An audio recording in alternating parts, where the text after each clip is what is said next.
Hi students, I am continuing the chapter probability and today I am going to discuss multiplication theorem and independent event, and also I am discussing some problems related to this topic, so listen carefully. അടുത്ത ടോപ്പിക്കാണ് multiplication theorem on probability. എളുപ്പമുള്ള ഒരു തിയറാണ് multiplication theorem.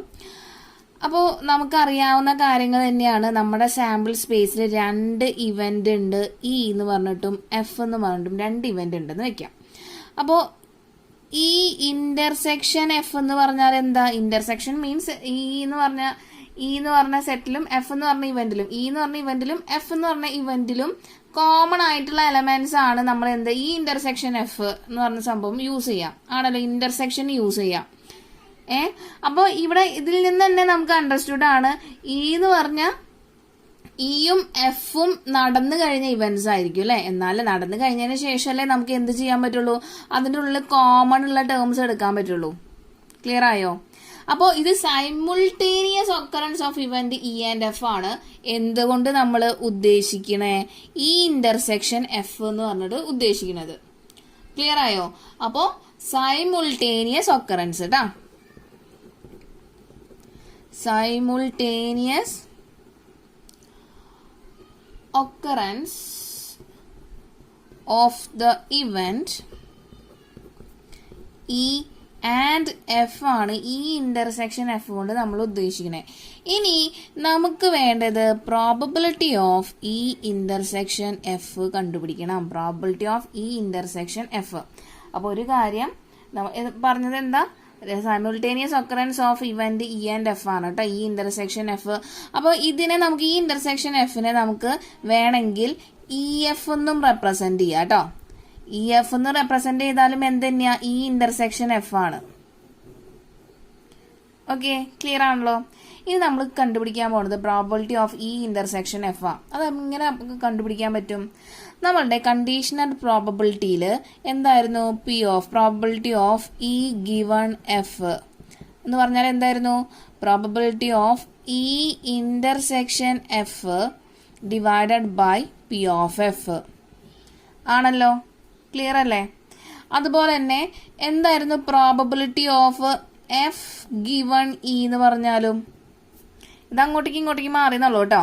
F given E എന്ന് പറഞ്ഞാൽ probability of F intersection E divided by P of probability of E. നമുക്കറിയാം ഇന്റർസെക്ഷനെ A intersection B എന്ന് പറഞ്ഞാലും ബി ഇന്റർസെക്ഷൻ എ എന്ന് പറഞ്ഞാലും സെയിമാ. അങ്ങനെയാണെങ്കിൽ ഇതിനെ probability of E intersection F divided by probability of E എന്ന് എഴുതിയാലും തെറ്റൊന്നുമില്ല, കറക്റ്റ് തന്നെയാ അല്ലേ? അപ്പൊ ഈ രണ്ടെണ്ണത്തിൽ നിന്നും എനിക്ക് വേണ്ടത് P of probability of E intersection F ആണ്. അപ്പൊ ആദ്യത്തെ നമ്മളുടെ കണ്ടീഷണൽ, അപ്പൊ രണ്ടിന് ഞാനൊരു ബോക്സ് വരച്ചിട്ട് റെപ്രസെന്റ് ചെയ്ത് തരേ. ഓക്കെ, അപ്പോൾ ആദ്യത്തേന്ന് നമുക്ക് probability of E intersection F എന്ത് കിട്ടും? ഈ ആദ്യത്തെ ബോക്സിൽ നിന്ന് P of F into probability of F into probability of E given F എന്ന് കിട്ടും. കിട്ടില്ലേ? ഈ രണ്ടാമത്തേന്നോ probability of E given F is equal to probability of E into probability of F given E എന്ന് കിട്ടും. ക്ലിയർ ആയോ? ഒന്നുമില്ല, നമ്മളെ കണ്ടീഷണൽ പ്രോബബിലിറ്റിയിലെ രണ്ട് ഫോർമുലയാണ് എഴുതിയിട്ടുള്ളത്. അപ്പൊ ആ ഫോർമുലയിൽ നിന്ന് നമുക്ക് എന്ത് കിട്ടും? ഈ probability of E intersection F നമുക്ക് എഴുതിക്കൂടെ? അപ്പൊ ഇത് രണ്ടും സെയിമാ. Probability of E intersection F എന്ന് പറഞ്ഞു കഴിഞ്ഞാൽ ഇത് രണ്ട് ഫോർമുലയും കറക്റ്റാ. പക്ഷെ ഇവിടെ ശ്രദ്ധിക്കേണ്ട കാര്യം എന്താ? എപ്പോഴും എന്താണ് ഈ കണ്ടീഷണൽ പ്രോബബിലിറ്റി എന്ന് പറഞ്ഞു കഴിഞ്ഞാൽ, ഞാൻ പറഞ്ഞു ഇതിന്റെ ഡെഫിനീഷൻ നമ്മൾ പറയുമ്പോൾ probability of E after the occurrence of F എന്നാണ് അല്ലേ? അപ്പൊ ഇവിടെ ഒന്ന് ശ്രദ്ധിക്കുക, ഈ probability of E intersection F ഏത് ഫോർമുല എടുത്താലും ഇവിടെ നോക്കുക, പ്രോബബിലിറ്റി ഓഫ് ഇവിടെ ഒരു കണ്ടീഷണൽ പ്രോബബിലിറ്റി എടുക്കുന്നുണ്ട്. Probability of E after the occurrence of F എന്നാണ്. അപ്പൊ എഫ് എന്ന് പറഞ്ഞ ഇവന്റ് ഓൾറെഡി നടന്നു കഴിഞ്ഞതിന് ശേഷമാണ് നമ്മൾ ഇ എന്ന് പറഞ്ഞ ഇവന്റ് എടുക്കുന്നത്, അതിന്റെ പ്രോബബിലിറ്റി എടുക്കുന്നത്. അപ്പൊ ഇവിടെ ഡിപ്പെൻഡ് ചെയ്യണത് ഫസ്റ്റിൽ കിടക്കുന്ന ആരാ, നടന്നു കഴിഞ്ഞ ആള് അല്ലെ. Probability of F into probability of E given F എന്നാണ് probability of E intersection F നമുക്ക് കിട്ടിയിട്ടുള്ളത്.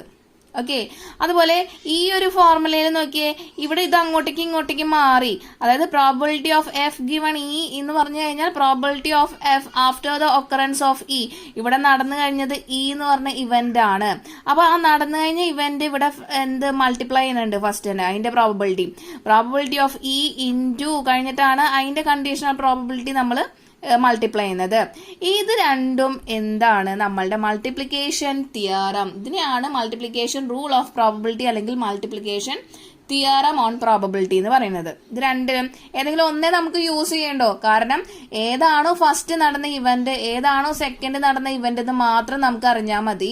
ഏതെങ്കിലും ഒരു എന്താ പറയാ ഒരു ഫോർമുല യൂസ് ചെയ്താൽ മതി. ഞാൻ രണ്ടും വെച്ച് പറഞ്ഞു തന്നേ ഉള്ളൂ. ക്ലിയർ ആയോ? അപ്പൊ ഫസ്റ്റ് നടന്ന ഇവന്റ് അതിന്റെ പ്രോബബിലിറ്റി ഇവിടെ ഫസ്റ്റ് നമ്മൾ അതിനെ മൾട്ടിപ്ലൈ ചെയ്യണ്ട. അതിന്റെ കണ്ടീഷണൽ പ്രോബബിലിറ്റിനെ നമുക്ക് ഫസ്റ്റ് നടന്നു കഴിഞ്ഞ ഇവന്റിന്റെ പ്രോബബിലിറ്റി കൊണ്ട് നമ്മളിവിടെ മൾട്ടിപ്ലൈ ചെയ്യണ്ട. ഇവിടെ എഫ് എന്ന് പറഞ്ഞ ഇവന്റ് ആണ് ആദ്യം നടന്നത്. അതുകൊണ്ട് പ്രോബബിലിറ്റി ഓഫ് എഫ് എന്ന് പറഞ്ഞാൽ നമ്മൾ ഈ ഒരു കണ്ടീഷണൽ പ്രോബബിലിറ്റി കൊണ്ട് മൾട്ടിപ്ലൈ ചെയ്യുന്നുണ്ട്. എന്ത് കണ്ടുപിടിക്കാൻ? Probability of E intersection F. That means probability of simultaneous occurrence of event E and F. Okay, ഇനി അതേപോലെ ഇവിടെ ഇ എന്ന് പറഞ്ഞാണ് ഫസ്റ്റ് നടന്ന ഇവന്റ്. അപ്പോ ഫസ്റ്റ് നടന്ന ഇവന്റിന്റെ പ്രോബബിലിറ്റിയോട് നമ്മൾ എന്ത് മൾട്ടിപ്ലൈ ആണ്, അതിന്റെ കണ്ടീഷൻ പ്രോബബിലിറ്റി മൾട്ടിപ്ലൈ ചെയ്തിട്ടാണ് probability of E intersection F കിട്ടുന്നത്. അപ്പൊ ഇതിൽ മെയിൻ തിങ് എന്ന് പറഞ്ഞ ഫോർമുലയിലല്ല, നമ്മൾ ചൂസ് ചെയ്യുന്ന ഫോർമുലയില് ആദ്യം നടന്ന ഇവന്റിന്റെ പ്രോബബിലിറ്റി കൊണ്ടാണ് നമ്മൾ എന്ത് ചെയ്യുന്നത്, നമ്മളുടെ കണ്ടീഷൻ പ്രോബബിലിറ്റി മൾട്ടിപ്ലൈ ചെയ്യണേ. അപ്പൊ ചൂസ് ചെയ്യുന്ന ഇവന്റ് നമ്മൾ ഇ ആണോ എഫ് ആണോ ചൂസ് ചെയ്യുന്നത് അത് തന്നെ ആയിരിക്കണം. ഫസ്റ്റ് നടന്നത് ഇവിടെ ഇവിടെ ഫസ്റ്റ് നടന്ന എഫ് ആണെങ്കിൽ ഇവിടെ പ്രോബബിലിറ്റി ഓഫ് എഫ് എഴുതണം into P of E given F എന്ന് എഴുതണം. ഇവിടെ രണ്ടാമത് കിടക്കുന്നത് ഇ ആണല്ലേ. ഈ ഗിവൺ കഴിഞ്ഞിട്ട് കിടക്കുന്നതാണ് എന്ത്, ഫസ്റ്റ് നടന്ന ഇവന്റ്. ആ ഇവന്റ് തന്നെ ആയിരിക്കും ഇവിടെ പ്രോബബിലിറ്റി ഓഫ് ഇ മൾട്ടിപ്ലൈ ചെയ്യുന്നത്. ക്ലിയർ ആയല്ലോ? അപ്പൊ ഇത് രണ്ടാണ് നമ്മുടെ മൾട്ടിപ്ലിക്കേഷൻ തിയറം ഓൺ പ്രോബബിലിറ്റി. അപ്പൊ നമ്മൾ ചൂസ് ചെയ്യുന്ന ഫോർമുല ഞാൻ പറഞ്ഞു ഫസ്റ്റ് ഇവന്റ് നോക്കി വേണം നമുക്ക് ചൂസ് ചെയ്യാൻ. ഓക്കെ, ഏതെങ്കിലും ഒന്ന് നമുക്ക് എന്ത് പഠിച്ചാൽ മതി, മൾട്ടിപ്ലിക്കേഷൻ തിയറം ഓൺ പ്രോബബിലിറ്റിക്ക് ഏതെങ്കിലും ഒന്ന് probability of E intersection F മനസ്സിലാക്കി വെക്കുക. അതേ നമുക്ക് യൂസ് ചെയ്യണ്ടോ, രണ്ടും നമുക്ക് അതിന്റെ ആവശ്യം വരില്ല. ഏതെങ്കിലും ഒന്ന് first event second event select ചെയ്യുന്നതിനനുസരിച്ച് നമുക്ക് ഇതിൽ ഏത് വേണമെങ്കിലും യൂസ് ചെയ്യാം. ഓക്കെ, ഇനി നോക്കാം. അപ്പൊ ഇതാണ് മൾട്ടിപ്ലിക്കേഷൻ തിയറം ഓൺ പ്രോബബിലിറ്റി. അപ്പൊ 2 ഇവന്റ് ഉണ്ടായിരുന്നുള്ളൂ. ഇനി നമുക്ക് 3 ഇവന്റ് ഉണ്ടായിരുന്നു വെക്കുക.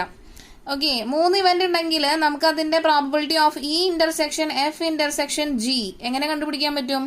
അപ്പൊ ഇവിടെ simultaneous occurrence of event E F and G ആണ് കേട്ടോ. Probability of simultaneous occurrence of event E F and G ആണ് നമ്മൾ ഇനി കണ്ടുപിടിക്കാൻ പോണേ. അപ്പൊ 2ൽ കൂടുതൽ ഇവന്റ് വന്നു കഴിഞ്ഞാൽ എങ്ങനെ കണ്ടുപിടിക്കാൻ പറ്റും? അപ്പൊ ഇവിടെ 3 ഇവന്റിന്റെ എക്സാമ്പിൾ ആണ് ഞാൻ ആദ്യം എഴുതാൻ പോണേ. അപ്പൊ ഫസ്റ്റ് നടന്നത് ഞാനിവിടെ പി ഓഫ് ഇ ഇൻറ്റു ആദ്യം നമുക്കറിയാം ഇത് രണ്ടും പി ഓഫ് എഫ് ആയിരുന്നു വെച്ചാൽ നമുക്കറിയാലോ എങ്ങനെയാ, പി ഓഫ് എഫ്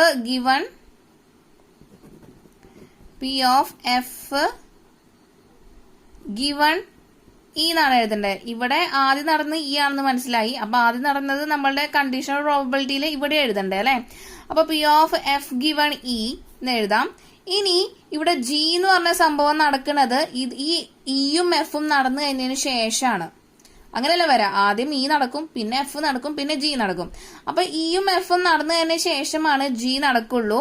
അതുകൊണ്ട് നമുക്ക് ഈ മൾട്ടിപ്ലിക്കേഷൻ തിയറം ഇതിൽ എക്സ്റ്റെൻഡ് ചെയ്യേണ്ടി വരും. അടുത്തത് into probability of G given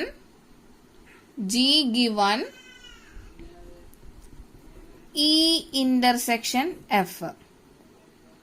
അപ്പൊ ഞാൻ നേരത്തെ പറഞ്ഞു ഈ ഇന്റർസെക്ഷൻ എഫിനെ ഇ എഫ് എന്ന് പറഞ്ഞിട്ട് റെപ്രസെന്റ് ചെയ്യാം. അപ്പോൾ നിങ്ങൾക്ക് പഠിക്കാൻ എളുപ്പം എനിക്ക് ഇതാ തോന്നണേ. നോക്കൂ, P of E, probability of E into probability of F given E. അതായത് ഇ എന്ന് പറഞ്ഞാൽ ഇവന്റ് നടന്നു കഴിഞ്ഞിട്ടാണ് എഫ് കൗണ്ട് ചെയ്യണത്. ഇനി പ്രോബബിലിറ്റി ഓഫ് ജി എന്ന് പറഞ്ഞു കഴിഞ്ഞാൽ ഇയും എഫും കൂടിയിട്ട് നടന്നു കഴിഞ്ഞിട്ടാണ് നമ്മൾ ജി കൗണ്ട് ചെയ്യാം അല്ലേ. ഈ ഇന്റർസെക്ഷൻ എഫിന് പകരം നമുക്ക് എന്ത് എഴുതാം, ഇ എഫ് എന്ന് എഴുതിയാൽ മതി. അതല്ലേ കുറച്ചും കൂടി എളുപ്പം, മനസ്സിലാക്കാനും എളുപ്പം ഇതാണ്. കാരണം ഇവിടെ പി ഓഫ് ഇ സ്റ്റാർട്ട് ചെയ്ത് കഴിഞ്ഞു, ഇ നടന്നു കഴിഞ്ഞതിന് ശേഷം എഫ്, അപ്പോൾ എഫ് ഗിവൺ ഇ എന്ന് എഴുതി. പിന്നെ ഇയും എഫും നടന്നു കഴിഞ്ഞതിന് ശേഷം ജി. അപ്പൊ ഇവിടെ 3 ഇവന്റിന്റെ ആണ് നമ്മൾ പ്രോബബിലിറ്റി കണ്ടുപിടിച്ചേട്ടാ. Probability of E intersection F intersection G ആണ്.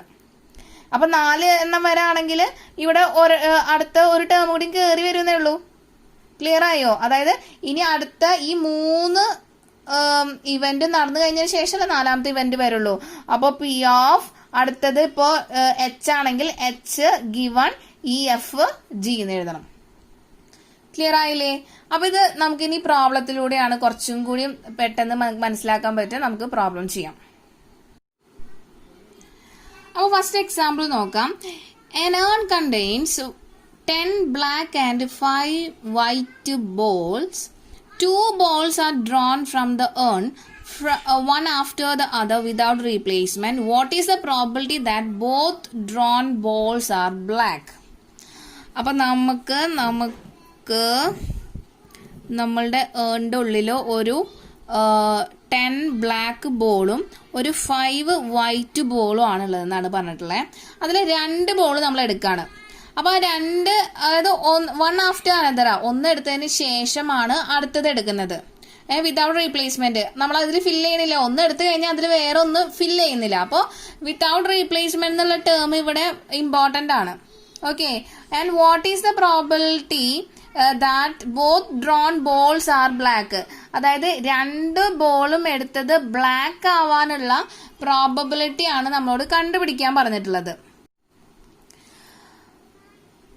അപ്പൊ ഇനി നോക്കാം, സ്റ്റാർട്ട് ചെയ്യാം. അപ്പൊ ആദ്യം തന്നെ നോക്കിയേ, നമുക്ക് ഇ എന്ന് പറഞ്ഞ എഫ് എന്ന് പറഞ്ഞ 2 ഇവന്റ് എടുക്കണം അല്ലേ. അപ്പോൾ ഇ എന്ന് പറഞ്ഞു കഴിഞ്ഞാൽ ഇവന്റ് നമുക്ക് എന്തെടുക്കാം, ഫസ്റ്റ് ബോൾ ഡ്രോൺ എന്ന് എഴുതാം. ഫസ്റ്റ് ബോൾ ഡ്രോൺ, ആദ്യത്തെ ബോൾ എടുത്തത്. ഇനി എഫ് എന്ന് പറഞ്ഞ ഇവന്റോ 2ാമത്തെ ബോൾ എടുക്കണത് കേട്ടോ, സെക്കൻഡ് ബോൾ ഡ്രോൺ. അപ്പൊ ഇവിടെ ഫസ്റ്റ് നടന്നത് ഏതാ, ഇ ആണ് അല്ലേ. അപ്പൊ അതാണ് ഞാൻ പറഞ്ഞത്, ശ്രദ്ധിക്കണം. നമ്മൾ മൾട്ടിപ്ലിക്കേഷൻ തിയറം യൂസ് ചെയ്യുമ്പോൾ ഏതാ ഫസ്റ്റ് നടന്നത് സെക്കൻഡ് നടന്ന ഇവന്റ് ഏത് ലെറ്റർ വെച്ചിട്ടാണ് യൂസ് ചെയ്യുന്നത്, അതിനനുസരിച്ചാണ് നമുക്ക് ആ ഫോർമുല ചൂസ് ചെയ്യാൻ പറ്റുള്ളൂ. ഓക്കെ. ഇനി അത് 2ഉം ബ്ലാക്ക് ആവാനുള്ള ചാൻസ് എന്ന് പറഞ്ഞു കഴിഞ്ഞാൽ നമുക്ക് കണ്ടുപിടിക്കാനുള്ളത് എന്താ, probability of E intersection F ആണ് കണ്ടുപിടിക്കാനുള്ളത്. Probability of E intersection F. അപ്പോൾ നമുക്കറിയാം probability of E intersection F എന്താ, നമ്മുടെ മൾട്ടിപ്ലിക്കേഷൻ തിയറം യൂസ് ചെയ്യുകയാണെങ്കിൽ ഇവിടെ ഫസ്റ്റ് നടന്നത് ഇ ആണ്. അപ്പോൾ P of E into probability of E into probability of F given E ആണ് യൂസ് ചെയ്യേണ്ടത്. കാരണം എന്താ, ഫസ്റ്റ് നടന്നത് ഇ, ആ ഫസ്റ്റ് നടന്നതിന്റെ പ്രോബബിലിറ്റി കൊണ്ടാണ് നമ്മൾ ഈ കണ്ടീഷൻ പ്രോബബിലിറ്റി എന്ത് ചെയ്യണേ, മൾട്ടിപ്ലൈ ചെയ്യണേ. ഇവിടെ കണ്ടീഷൻ യൂസ് ചെയ്യാൻ കാരണം എന്താ, ഫസ്റ്റ് നടന്നതിന് ശേഷം പിന്നെ നമ്മൾ റീപ്ലേസ്മെന്റ് നടത്തിയിട്ടില്ല. അപ്പൊ എന്താ, അവിടെ ഒരു കണ്ടീഷൻ വന്നിട്ടുണ്ട്. അതുകൊണ്ടാണ് ഇവിടെ കണ്ടീഷണൽ പ്രോബബിലിറ്റിയുടെ ടേം നമ്മളിവിടെ യൂസ് ചെയ്തത്. ഓക്കെ. അപ്പൊ നമ്മുടെ ഫോർമുല ഇനി പി ഓഫ് ഇ, ആദ്യം നടന്നത് നമുക്ക് നോക്കാം. പ്രോബബിലിറ്റി ഓഫ് ഇ, അപ്പൊ ഫസ്റ്റ് ബോൾ ഡ്രോൺ എന്ന് പറഞ്ഞേ, അപ്പൊ അത് ബ്ലാക്ക് ആവണം എന്നല്ലേ. അപ്പൊ ടോട്ടല് 10 ബ്ലാക്ക് ബോൾ ഉണ്ട്. പ്രോബബിലിറ്റി ഓഫ് ഇ എന്ന് പറഞ്ഞാല് N of B divided by N of E. First black ball drawn എന്ന് എഴുതണം അല്ലെ, ബ്ലാക്ക് എന്ന് എഴുതണേ. ഏത് കളറെന്ന് നമുക്ക് സ്പെസിഫൈ ചെയ്ത് തന്നിട്ടുണ്ടല്ലോ. ഓക്കെ. അപ്പോൾ N of E divided by N of S ആണ്. നമുക്കറിയാം ടോട്ടൽ എത്ര, എൻ ഓഫ് എസ് സാമ്പിൾ സ്പേസിൽ ടോട്ടൽ എത്ര ബോൾസ് ഉണ്ട്, 10 + 5 15 ബോൾസ് ആണ് ഉള്ളത്. ഓക്കെ. അപ്പോൾ P of E equal to N of E divided by N of S. അപ്പോൾ ഇവിടെ എൻ ഓഫ് ഇ എന്ന് പറഞ്ഞാൽ എത്രയാ? എത്ര ഇ എന്ന് പറഞ്ഞാൽ ഫസ്റ്റ് ബ്ലാക്ക് ബോളാ. അപ്പോൾ ടോട്ടല് 10 ബ്ലാക്ക് ബോൾ ഉണ്ട്. അപ്പോൾ 10 ബ്ലാക്ക് ബോൾ ഡിവൈഡഡ് ബൈ എന്ത് വരും? N of S. 15 ടോട്ടൽ ബോളിൽ നിന്ന് 10 ബ്ലാക്ക് ബോൾ എടുത്തു നമ്മൾ. ഇനി നമുക്ക് കണ്ടീഷൻ വേണം അല്ലേ? നോക്കാം. Probability of F given E എന്ന് പറഞ്ഞു കഴിഞ്ഞാൽ നോക്കിയേ, ആദ്യത്തെ ഇവന്റ് നടന്നു കഴിഞ്ഞു. അപ്പോൾ ടോട്ടല് 10 ബ്ലാക്ക് ബോളും 5 വൈറ്റ് ബോളും ആണ് ഉള്ളത്. അതിൽ ഒന്ന് എടുത്ത് ഈ ഇവന്റ് ഈ നടന്നു കഴിഞ്ഞതിന് ശേഷം വിതൗട്ട് റീപ്ലേസ്മെന്റാ നടന്നു കഴിഞ്ഞതിന് ശേഷം നമ്മുടെ ഏണിന്റെ ഉള്ളില് എത്ര ബ്ലാക്ക് ബോളേ ഉള്ളൂ? 9 ബ്ലാക്ക് ബോളേ ഉള്ളൂ. വൈറ്റ് ബോൾ നമ്മൾ തൊടാത്ത കാരണം അത് അതേപോലെ തന്നെയുണ്ട്. അപ്പൊ നമ്മളുടെ ടോട്ടലും ഇവിടുത്തെ എൻ ഓഫ് എസും ഇവിടെ മാറി. ഇവിടുത്തെ എൻ ഓഫ് എസ് 14 ആയി. ക്ലിയർ ആയോ? നമ്മൾ കണ്ടീഷണൽ പ്രോബബിലിറ്റി യൂസ് ചെയ്ത കാരണം അവിടെ എന്താ, നമുക്ക് റീപ്ലേസ്മെന്റ് നടത്താത്തതുകൊണ്ട് ഒരു ബ്ലാക്ക് ബോള് നമ്മൾ എടുത്ത് കയ്യിൽ വെച്ചു. പിന്നെ അതിന്റെ ഉള്ളില് 9 ബ്ലാക്ക് ബോളേ ഉള്ളൂ. ക്ലിയർ ആയോ? 5 വൈറ്റ് ബോളും ടോട്ടൽ 14 എന്ത് ബോള്? 14 ബോളുകള് ഉണ്ട്, വൈറ്റും ബ്ലാക്കും ആയിട്ട്. ഓക്കെ. അപ്പൊ ഇനി probability of F given E, അതായത് probability of event F, second black ball drawn ആണ് after the occurrence of first black ball drawn എന്ന് പറഞ്ഞു കഴിഞ്ഞാൽ ഇനി അതിൽ എത്ര ബ്ലാക്ക് ബോളേ ഉള്ളൂ? 9 ബ്ലാക്ക് ബോളേ ഉള്ളൂ. ഏത്? ടോട്ടല് 14 ബോളിൽ നിന്ന്.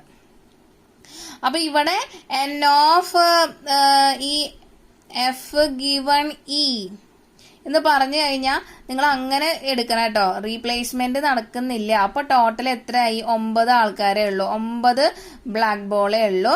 അതിൽ നിന്ന് നമ്മളുടെ ഈ സാമ്പിൾ സ്പേസിൽ ഉണ്ടായിരുന്ന ടോട്ടൽ ബോളുകളുടെ എണ്ണം കുറഞ്ഞു ആദ്യത്തെ കേസിനെ അപേക്ഷിച്ച്.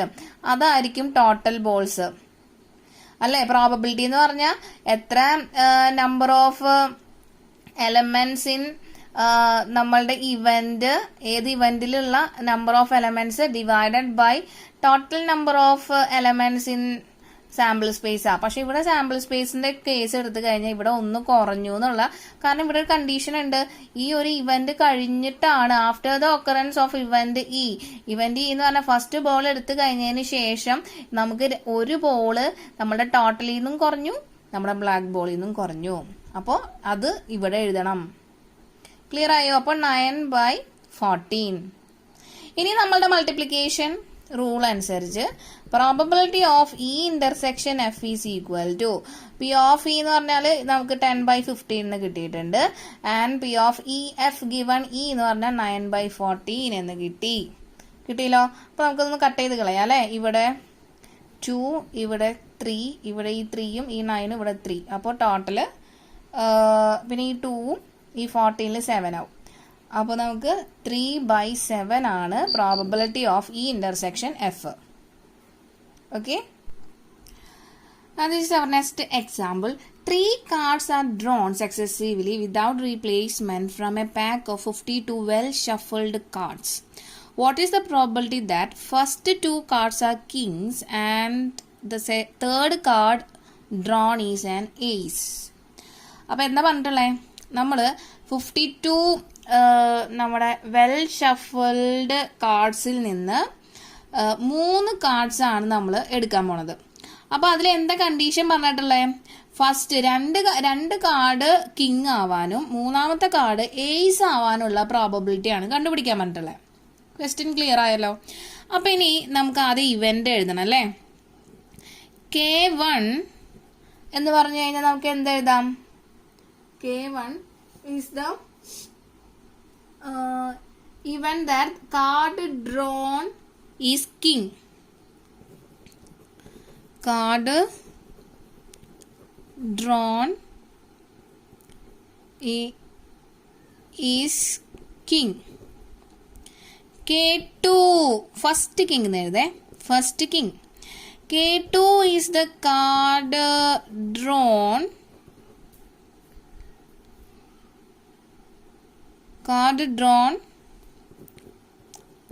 Second king. ഇനി A എന്ന് പറഞ്ഞു കഴിഞ്ഞാൽ card drawn is ace. Okay, അപ്പൊ K1 K2 ആദ്യത്തെ card king, first king, second king. A എന്ന് പറഞ്ഞാൽ മൂന്നാമത്തെ കാർഡ് എടുക്കുന്നത് എയ്സ് ആവാനുള്ള എയ്സ് ഇവന്റ് കേട്ടോ. അപ്പൊ 3 കാർഡ് അവർ പറഞ്ഞിട്ടുള്ള കണ്ടീഷൻ ഫസ്റ്റ് രണ്ടും കിങ്, മൂന്നാമത്തെ എയ്സ് ആവണം. ഓക്കെ, അപ്പോൾ നമുക്ക് നമ്മളുടെ പ്രോബബിലിറ്റി എഴുതാം അല്ലേ. Probability of K1 intersection K2 intersection A ആണ് നമുക്ക് കണ്ടുപിടിക്കാനുള്ളത്. അല്ലെങ്കിൽ ഈ ഇന്റർസെക്ഷൻ മാറ്റിയിട്ട് K1 K2 എ എന്ന് എഴുതാം. അപ്പോൾ ഇവിടെ multiplication for 2 or more than 2 events ആണ് കേട്ടോ. Multiplication rule for probability for more than 2 events എന്ന് പറഞ്ഞ കേസാണ് ഇവിടെ യൂസ് ചെയ്യുന്നത്. ഓക്കെ, അപ്പോൾ ഈ ഇന്റർസെക്ഷനെ നമുക്ക് ഇങ്ങനെ എഴുതാന്ന് അത് ഞാൻ പറഞ്ഞിട്ടുണ്ടല്ലോ. നമുക്ക് ഈ ഇന്റർസെക്ഷൻ എഫിനെ EF എന്ന് എഴുതാം. അപ്പൊ അങ്ങനെയാണെങ്കിൽ K1 ഇന്റർസെക്ഷൻ K2 ഇന്റർസെക്ഷൻ എനെ K1 K2 എ എന്ന് എഴുതാം. എഴുതിക്കൂടെ? അപ്പൊ നമ്മളുടെ എന്തായിരുന്നു multiplication rule? Probability of K1 K2 A is equal to first നടന്ന ഇവന്റ് ഇൻറ്റു എന്ത് കണ്ടീഷൻ വെക്കണം? എന്ത് കണ്ടീഷൻ വെക്കണം? പ്രോബബിലിറ്റി ഓഫ് രണ്ടാമത്തെ കിങ് കിട്ടണമെങ്കിൽ എന്ത് വേണം? ഫസ്റ്റ് കിങ് കിട്ടിക്കഴിഞ്ഞതിന് ശേഷമാണല്ലേ, after the occurrence of card drawn is first king.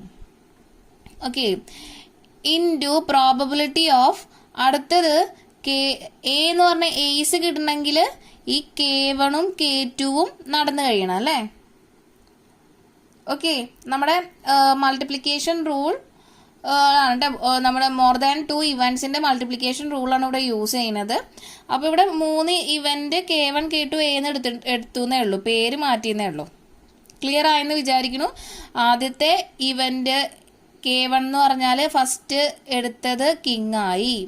ഇനി രണ്ടാമത്തെ എടുക്കുന്നത് കിങ് ആവണതിന്റെ കണ്ടീഷൻ എന്താണ്? ഫസ്റ്റ് എടുത്തത് കിങ് ആവണം, എന്നാലല്ലേ സെക്കൻഡ് എടുത്തത് കിങ് ആവാനുള്ള പ്രോബിലിറ്റി നമുക്ക് കണ്ടുപിടിക്കാൻ പറ്റുള്ളൂ. ഒരു കണ്ടീഷൻ വെച്ചു. അടുത്തത് കണ്ടീഷൻ പ്രോബിലിറ്റി നമ്മൾ യൂസ് ചെയ്യാൻ കാരണം എന്താ? K1 ഉം K2 ഉം എന്താ 2 കിങ് ആവണം, മൂന്നാമത്തെയാണ് എയ്സ് ആവാനുള്ള പ്രോബിലിറ്റി കണ്ടുപിടിക്കേണ്ടേ. ഓക്കെ, അപ്പൊ ഇനി നമുക്ക് സ്റ്റാർട്ട് ചെയ്യാം ഇത് ഓരോന്നും കണ്ടുപിടിക്കാൻ.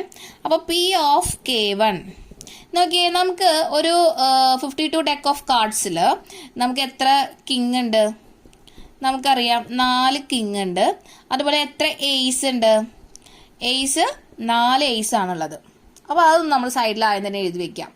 ഇനി P ഓഫ് K1 അത് നമുക്ക് ഡൗട്ടൊന്നുമില്ല. ടോട്ടൽ 4 കാർഡ്സ്, 4 കിങ്, എത്ര കാർഡ്സിൽ? 52 കാർഡ്സിൽ പ്രോബബിലിറ്റി.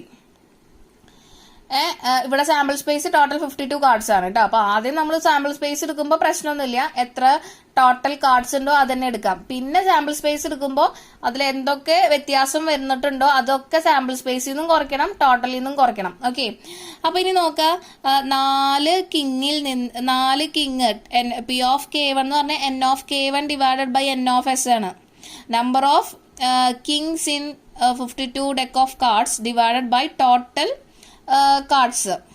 അപ്പോൾ 4/52. ഡൗട്ട് ഇല്ലാന്ന് വിചാരിക്കുന്നു. അടുത്തത് നമ്മൾ പറയാൻ പോവാണ് probability of K2 after the occurrence of event K1. അപ്പോൾ ഇവിടെ നോക്കാം, 4 കിങ്ങിൽ നിന്ന്, ഇത് ഫസ്റ്റ് കേസാ, 4 കിങ്ങിൽ നിന്ന് 1 കിങ് നമ്മൾ എടുത്തു കഴിഞ്ഞു. ഇനി അതിൽ എത്ര കിങ്ങേ ഉള്ളൂ? 3 കിങ്ങേ ഉള്ളൂ അല്ലേ. ടോട്ടൽ 52 കാർഡ്സിൽ നിന്നും നമ്മൾ എന്ത് ചെയ്തിട്ടുണ്ട്? 1 കാർഡ് എടുത്തിട്ടുണ്ട്. അപ്പോൾ ടോട്ടൽ കാർഡ്സ് സാമ്പിൾ സ്പേസിലെ ടോട്ടൽ കാർഡ്സ് 52 - 1 ദാറ്റ് ഈസ് 51 ആയി. ഇവിടെ 4 - 1 3. ക്ലിയർ ആയോ? അപ്പോൾ ആദ്യം ടോട്ടൽ 4 കിങ്ങിൽ നിന്ന് ഒരു കിങ്ങിനെ എടുത്തു എന്ന് പറഞ്ഞാൽ ബാക്കി ഇനി 4 - 1 3 കിങ്ങേ ഉള്ളൂ.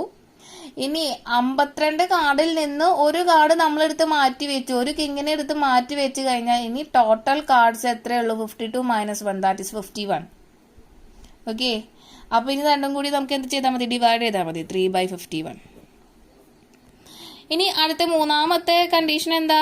Probability of A after the occurrence of K and K2, K1 and K2. അപ്പോൾ ഫസ്റ്റ് കിങ്ങും സെക്കൻഡ് കിങ്ങും എടുത്തു കഴിഞ്ഞു. മൂന്നാമത്തെ കാർഡ് എന്താവണമെന്ന് പറഞ്ഞിട്ടുള്ളത്? ഒരു എയ്സ് ആവണം എന്താ പറഞ്ഞിട്ടുള്ളത്. അപ്പൊ എയ്സ് നമ്മൾ നേരത്തെ ഒന്നും തൊട്ടിട്ടില്ല. അതുകൊണ്ട് ടോട്ടൽ എത്ര എയ്സിന്റെ കാർഡ് ഉണ്ട്? 4 എയ്സിന്റെ കാർഡ് ഉണ്ട്. പക്ഷേ ടോട്ടൽ 52 കാർഡ്സിൽ നിന്ന് ഇപ്പൊ ഓൾറെഡി എന്തായി? ഒരു കാർഡ് എടുത്തപ്പോ 51 കാർഡായിട്ടോ. ഇപ്പൊ 2 കാർഡ് എടുത്തിട്ടുണ്ട്. ഇവിടുത്തെ ഒരു K1 എന്ന് പറഞ്ഞ കിങ് എടുത്തു, ഇവിടെ K2 എന്ന് പറഞ്ഞ കിങ് എടുത്തു. അപ്പോ 2 കാർഡ് നമ്മള് എടുത്തിട്ടുണ്ട്. അപ്പോ 51 - 1 ടോട്ടൽ നമ്മളുടെ കയ്യിൽ എത്ര കാർഡേ ഉള്ളൂ? 50 കാർഡേ ഉള്ളൂ. എയ്സിന് വ്യത്യാസമല്ലേ? എയ്സ് 4 എണ്ണം. അപ്പൊ 4 ace, number of ace 4 divided by total cards ഇവിടെ എത്രയായി? 50 ആയി. അപ്പൊ 3 കാർഡ്സ് എടുക്കുകയാണെങ്കിൽ ആ 3 കാർഡ്സ് എടുത്തതിൻ്റെ ഉള്ള വ്യത്യാസം ഇവിടെ കാണിക്കണം. അപ്പൊ ആദ്യത്തെ K1 52, പ്രോബബിലിറ്റി ഓഫ് K1 നമ്മൾ ടോട്ടൽ സാമ്പിൾ സ്പേസിൽ ടോട്ടൽ നമ്പർ ഓഫ് കാർഡ്സ് 52 എടുത്തു. ഒരു കാർഡ് എടുത്തു കഴിഞ്ഞാൽ 51 ആയി. അടുത്ത കാർഡ് എടുത്തു കഴിഞ്ഞപ്പോൾ ഇവിടെ 50 ആയി. ക്ലിയർ ആയില്ലേ? അപ്പൊ ഇനി നമുക്കിനി എന്ത് ചെയ്യാം? നമുക്കിനി നമ്മളുടെ probability of K1 K2 A കണ്ടുപിടിക്കാം അല്ലെ. എന്ത് ചെയ്താൽ മതി? P ഓഫ് K1 ഇവിടെ ഒന്നുകൂടി എഴുതാം കേട്ടോ. Probability of K1 into probability of K2 given K1, probability of A given K1 K2. അപ്പോൾ പ്രോബബിലിറ്റി ഓഫ് K1 എന്ന് പറഞ്ഞാൽ 4/52 ആണ്. Into probability of K2 given K1 3/51 ആണ്. Probability of A given K1 K2 എന്ന് പറഞ്ഞാൽ അഗെയിൻ 4 ഗിവൺ 50 ആണ്. Okay, അപ്പൊ without replacement എന്ന് പറഞ്ഞൊരു ടേം ഈ ഒരു ക്വസ്റ്റ്യനിലുണ്ട്. അത് നിങ്ങൾ ശ്രദ്ധിക്കണം കേട്ടോ. അതുകൊണ്ടാണ് നമ്മൾ ആദ്യത്തെ കേസ് കഴിഞ്ഞ് രണ്ടാമത്തെ കേസിൽ ഇതൊന്ന് കുറച്ചത്, പിന്നെ അടുത്ത കാർഡ് എടുത്തപ്പോൾ പിന്നെ ഒന്ന് കുറച്ചത്. ഓക്കെ, ഇനി ഇതെല്ലാം കൂടി ഒന്ന് മൾട്ടിപ്ലൈ ചെയ്യാം. അപ്പൊ മൾട്ടിപ്ലൈ ചെയ്യുമ്പോൾ നമുക്ക് എത്ര കിട്ടും? 2 ഡിവൈഡഡ് ബൈ 5525 എന്നാണ് കിട്ടുക. ഒന്ന് ചെക്ക് ചെയ്യാം കേട്ടോ. ക്ലിയർ ആയില്ലേ? ക്വസ്റ്റ്യൻ ഇമ്പോർട്ടൻ്റ് ആണ്. ഇവിടെ multiplication theorem four more than 2 events ആണ് യൂസ് ചെയ്തിട്ടുള്ളത്. അപ്പോൾ ഓരോന്നും ഒരു പ്രോബ്ലം ചെയ്യുമ്പോൾ ഈ പ്രോബിലിറ്റിയിലുള്ള പ്രോബ്ലത്തിന്റെ വ്യത്യാസം എന്ന് പറഞ്ഞാൽ ഓരോ പ്രോബ്ലം ഓരോ പോലെയാണ്. അപ്പോൾ ആ പ്രോബ്ലംസ് എത്രത്തോളം ചെയ്താലേ നിങ്ങൾക്ക് അതിന്റെ ഒരു ഐഡിയ കിട്ടുള്ളൂ. അപ്പൊ ഇതേപോലെ ആവില്ല ഇനി അടുത്ത പ്രോബ്ലം. അപ്പൊ കുറേ പ്രോബ്ലംസ് നിങ്ങൾ ചെയ്ത് തന്നെ പഠിക്കുക വേണം. ഒരു എന്താ പറയുക, ഒരു ടോപ്പിക്കിലെ മാക്സിമം പ്രോബ്ലം ചെയ്ത് പഠിക്കാൻ നോക്കാം. എന്നാലേ നിങ്ങൾക്ക് ഈ ഒരു ചാപ്റ്റർ എളുപ്പമാവുള്ളൂ. ഓക്കെ, ക്ലിയർ ആയല്ലോ? അടുത്താണ് ഇൻഡിപെൻഡന്റ് ഇവന്റ് എന്ന് പറഞ്ഞ ടോപ്പിക്. അപ്പൊ ഇൻഡിപെൻഡന്റ് ഇവന്റ്സ് എന്ന് പറഞ്ഞു കഴിഞ്ഞാൽ ഇപ്പോൾ ഒരു എക്സാമ്പിൾ നമ്മൾ നേരത്തെ ചെയ്ത എക്സാമ്പിൾ തന്നെയാണ്. നമ്മുടെ ഏണിൻ്റെ ഉള്ളൊരു 10 ബ്ലാക്ക് ബോളും ഒരു 5 വൈറ്റ് ബോളും ഉണ്ടായിരുന്നു. അതിൽ നമ്മൾ എടുക്കാൻ പോകുന്ന വിതൗട്ട് റീപ്ലേസ്മെന്റിൽ നമ്മൾ എടുക്കാൻ പോണ 2 ബോൾ എടുക്കുകയാണ് അല്ലേ, വൺ ആഫ്റ്റർ അനദർ ആയിട്ട് 2 ബ്ലാക്ക് ബോൾ ആവാനുള്ള പ്രോബബിലിറ്റി കണ്ടുപിടിക്കാൻ നമ്മളൊരു ക്വസ്റ്റ്യൻ ചെയ്തിട്ടുണ്ടായിരുന്നു. അപ്പോൾ ഇവിടെ നോക്കിയേ, നമുക്ക് ഇവിടെ പ്രോബബിലിറ്റി ഓഫ് ഈ ഇന്റർസെക്ഷൻ എഫ് ആണ് നമ്മളിവിടെ കണ്ടുപിടിക്കണേ. അപ്പോൾ ഇവിടെ ശ്രദ്ധിച്ചു കഴിഞ്ഞാൽ നിങ്ങൾക്ക് മനസ്സിലാവും probability of F given E. ഈ എഫ് എന്ന് പറഞ്ഞാലാണ് ഇ എന്ന് പറഞ്ഞ ഇവന്റെ ഫസ്റ്റ് ബ്ലാക്ക് ബോൾ ഡ്രോണും എഫ് എന്ന് പറഞ്ഞ ഇവന്റെ സെക്കൻഡ് നമ്മൾ എടുത്തത് അടുത്ത ബ്ലാക്ക് ബോൾ ആണെന്നുള്ളതാണ് നമ്മൾ 2 ഇവന്റ് എടുത്തിട്ടുള്ളത്. അപ്പോൾ ഇവിടെ probability of E intersection F എന്ന് പറഞ്ഞാൽ probability of E into probability of F given E. അതായത് ഫസ്റ്റ് ബോൾ എടുത്തു കഴിഞ്ഞതിന് ശേഷമാണ് നമ്മൾ സെക്കൻഡ് ബോൾ എടുക്കണേ അല്ലേ. ഫസ്റ്റ് ബോൾ എടുത്തു കഴിഞ്ഞതിന് ശേഷമാണ് സെക്കൻഡ് ബോൾ എടുക്കുന്നത്. അപ്പൊ ഇവിടെ സെക്കൻഡ് ഇവന്റ് ഫസ്റ്റ് ഇവന്റിനെ ഡിപ്പെൻഡ് ചെയ്തിട്ടാണ് ഇരിക്കുന്നത് അല്ലേ. അപ്പൊ ഇതാണ് ഡിപ്പെൻഡന്റ് ഇവന്റ് എന്ന് പറഞ്ഞ. അപ്പൊ ഇനി ഡിപ്പെൻഡ് ചെയ്യാത്ത കേസാണെങ്കിലോ ആ ഇവന്റിനെയാണ് നമ്മൾ ഇൻഡിപെൻഡന്റ് ഇവന്റ് എന്ന് പറയുന്നത്. അപ്പൊ എങ്ങനെ നമ്മളൊരു ഇൻഡിപെൻഡന്റ് ഇവന്റ് ആണെന്ന് കണ്ടുപിടിക്കാം? 2 ഇവന്റുകൾ തന്നു കഴിഞ്ഞാൽ എളുപ്പ. Probability of E intersection F. ഇപ്പൊ 2 ഇവന്റ് ഇയും എഫ് എന്ന് പറഞ്ഞ 2 ഇവന്റ് ഉണ്ടെങ്കിൽ probability of E intersection F എന്ന് പറഞ്ഞാൽ ഈ 2 പ്രോബബിലിറ്റിയുടെയും 2 ഇവന്റിന്റെയും പ്രോബബിലിറ്റിയുടെ പ്രൊഡക്റ്റ് ആണെങ്കിൽ നമുക്ക് എന്തു പറയാം? ഇത് ഇൻഡിപെൻഡന്റ് ഇവന്റ് ആണ്. Probability of E intersection F is equal to probability of event E into probability of event F ആണെങ്കിൽ 2 ഇവന്റും എന്താ ഇൻഡിപെൻഡന്റ് ഇവന്റ് ആണെന്ന് കിട്ടും. ക്ലിയർ ആയോ? അതാണ് നിങ്ങൾക്ക് ഞാനൊരു ക്വസ്റ്റ്യൻ വെച്ച് പറഞ്ഞത്. അപ്പോൾ ഒരു പ്രോബ്ലം ചെയ്യുമ്പോൾ തന്നെ മനസ്സിലാവും സെക്കൻഡ് ഇവന്റ് നടക്കണമെങ്കിൽ ഫസ്റ്റ് ഇവന്റ് ഓൾറെഡി നടന്നിരിക്കണം. അപ്പോൾ സെക്കൻഡ് ഇവന്റ് ഡിപ്പെൻഡ് ചെയ്ത് കിടക്കുന്നത് ഇവിടെ ഫസ്റ്റ് ഇവന്റിനെയാ. ക്ലിയർ ആയോ? അപ്പോൾ അതുകൊണ്ടാണ് ഡിപ്പെൻഡന്റ് ഇവന്റ് എന്ന് പറയുന്നത്. ഇത് ഡിപ്പെൻഡന്റ് ഇവന്റാ. ഇനി ഇത് രണ്ടും തമ്മിൽ ഒരു ബന്ധം ഇല്ലെങ്കിൽ നമുക്ക് അതിനെ എന്ത് പറയാം? അത് ഇൻഡിപെൻഡന്റ് ഇവന്റ് ആണ്. ഈ എന്ന് പറഞ്ഞ ഇവന്റ് എഫ് എന്ന് പറഞ്ഞ ഇവന്റിനെ ഡിപ്പെൻഡ് ചെയ്യുന്നില്ലെങ്കിൽ അതെന്താണ്? ഇൻഡിപെൻഡന്റ് ഇവന്റ് ആണ്. അപ്പോൾ ഇൻഡിപെൻഡന്റ് ഇവന്റ് കണ്ടുപിടിക്കാനുള്ള ഒരു ഫോമാറ്റ് ആണ് probability of E intersection F is equal to probability of E into probability of F. 2 ഇവന്റിന്റെയും പ്രോബബിലിറ്റിയുടെ product probability of E intersection എഫിന് ഈക്വൽ ആണെങ്കിൽ ഇൻഡിപെൻഡന്റ് ഇവന്റ് ആണെന്ന് പറയാം. ഓക്കെ, അപ്പോൾ ഇത് ആദ്യം നമുക്ക് അറിഞ്ഞിരിക്കേണ്ട ഒരു ഇമ്പോർട്ടൻ്റ് ആയിട്ടുള്ള റിസൾട്ട്. ഇനി ഇതിൽ നിന്ന് തന്നെ നമുക്ക് വേറൊരു കാര്യങ്ങളും ചെയ്യാം. നോക്കിയേ, നമ്മൾ മൾട്ടിപ്ലിക്കേഷൻ തിയറത്തിൽ E intersection F is equal to 2 formula പഠിച്ചു അല്ലേ? എന്താ? Probability of E into probability of F given E എന്ന് പഠിച്ചു. അതുപോലെ തന്നെ അടുത്തത് probability of E intersection F is equal to probability of F into probability of E given F എന്നും പഠിച്ചില്ലേ? അപ്പോൾ ഇവിടെ ഈ probability of E intersection F നമുക്ക് ഇൻഡിപെൻഡന്റ് കേസ് ആണെങ്കിൽ ശ്രദ്ധിക്കാട്ടാ, ഇൻഡിപെൻഡന്റ് കേസ് ആണെങ്കിൽ ഈ പ്രോബബിലിറ്റി ഓഫ് ഇ ഇന്റർസെക്ഷൻ എഫിന് പകരം നമുക്ക് എന്തെഴുതാം? Probability of E into probability of F എന്ന് എഴുതാം. എഴുതിക്കൂടെ? അപ്പോൾ ഞാൻ എൻ്റെ RHS അതേപോലെ തന്നെ എഴുതണ, വേറെ വ്യത്യാസമൊന്നും വരുന്നില്ല. എഫ് ഗിവൺ ഇ എന്ന് എഴുതിയിട്ട് ഈ 2 പ്രോബബിലിറ്റി ഓഫ് ഇയും ക്യാൻസൽ ചെയ്ത് കളഞ്ഞു കഴിഞ്ഞാൽ നമുക്ക് ഇനി എന്തെഴുതാം? Probability of F given E for an independent event നമുക്ക് എന്ത് പറയാം? പ്രോബബിലിറ്റി ഓഫ് എഫിന് ഈക്വൽ ആയിരിക്കും. ഇനി രണ്ടാമത്തെ മൾട്ടിപ്ലിക്കേഷൻ തിയറത്തിൽ നമ്മൾ ഫോർമുല യൂസ് ചെയ്യുന്ന അനുസരിച്ച് ഈ പ്രോബബിലിറ്റി ഓഫ് ഇ ഇന്റർസെക്ഷൻ എഫിനെ probability of F into probability of E given F, event first F ആ നടന്നു വെച്ചാൽ നമുക്ക് ഇങ്ങനെയാണ് എഴുതാൻ പറ്റുക അല്ലേ? അപ്പോൾ ഇവിടെയും probability of E intersection F independent event ആണെങ്കിൽ നമുക്ക് probability of E into probability of F എന്ന് എഴുതാം. RHS അതേപോലെ തന്നെയാണ് എഴുതുന്നത്, E given F.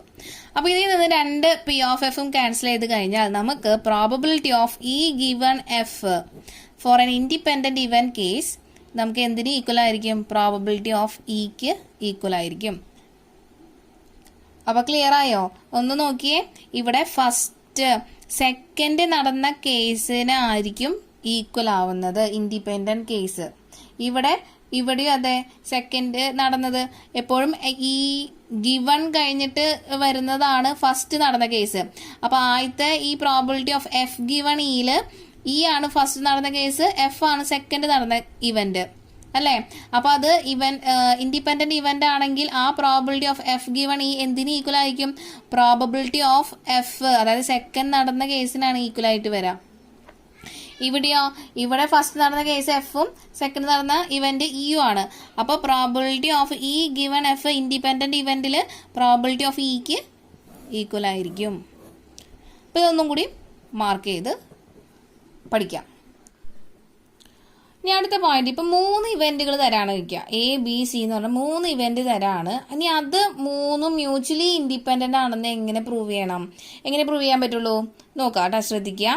Probability of A intersection B എന്തായിരിക്കണം? Equal to P of A into P of B ആയിരിക്കണം. അതുപോലെ probability of A intersection C equal to P of A into P of C ആയിരിക്കണം. പിന്നെ probability of B intersection C is equal to probability of B into probability of C. Last one, probability of A intersection B intersection C equal to P of A into P of B into P of C ആയിരിക്കണം. ഇതിൽ ഏതെങ്കിലും ഒന്ന് തെറ്റിക്കഴിഞ്ഞാൽ നമുക്ക് എയും ബിയും സിയും എന്ത് mutually independent ആണെന്ന് പറയാൻ പറ്റില്ല. അപ്പോൾ ഈ ഒരു 4 കണ്ടീഷനും ട്രൂ ആയാൽ മാത്രമേ നമുക്ക് എന്ത് പറയാൻ പറ്റുള്ളൂ? എയും ബിയും സിയും മ്യൂച്വലി ഇൻഡിപെൻഡൻ്റ് ആണെന്ന് പറയാൻ പറ്റുള്ളൂ. Okay, this is our next example. A die is thrown. If E is the event, the number appearing is a multiple of 3, and F be the event, the number appearing is even. Then find whether E and F are independent. Okay, so let's start the solution of this question. ഒരു dye ആണ് നമുക്ക് throw ചെയ്തിരിക്കുന്നത് അല്ലേ? അപ്പോൾ ആദ്യം തന്നെ നമുക്ക് sample space എഴുതിയാലോ. ഒരു ഡൈ ത്രോ ചെയ്ത് കഴിഞ്ഞാൽ ടോട്ടൽ സാമ്പിൾ സ്പേസ് എന്തൊക്കെ ഔട്ട്കം വരും? 1 2 3 4 5 6. അപ്പോൾ എൻ ഓഫ് എസ് നമുക്ക് 6 എന്ന് കിട്ടി. ഇനി if E is the event, E എന്ന് പറഞ്ഞ ഇവന്റ് എന്താ തന്നിട്ടുള്ളത്? The number appearing is A multiple of 3. അപ്പോൾ മൾട്ടിപ്പിൾ ഓഫ് 3 ഇതിൽ വരുന്നത് ആദ്യം 3 വരും, പിന്നെ ഒന്ന് 6 വരും. എളുപ്പം അല്ലേ? അപ്പോൾ എൻ ഓഫ് ഇ, ഇതിൽ നിന്ന് number of elements in E എന്ന് പറഞ്ഞു കഴിഞ്ഞാൽ ഇ എന്ന് പറഞ്ഞ ഇവന്റിൽ 2 ആൾക്കാരേ ഉള്ളൂ.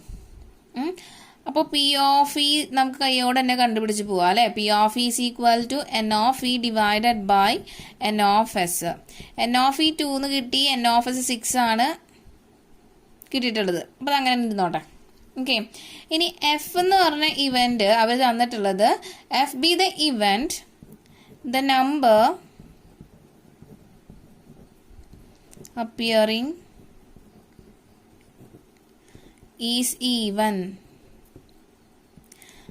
അപ്പോൾ നമുക്ക് ടോട്ടൽ സാമ്പിൾ സ്പേസിൽ നിന്ന് ഔട്ട്കം നോക്കാം. ഈവൻ നമ്പർ കിട്ടുന്നത് 2 4 6 ആണ്.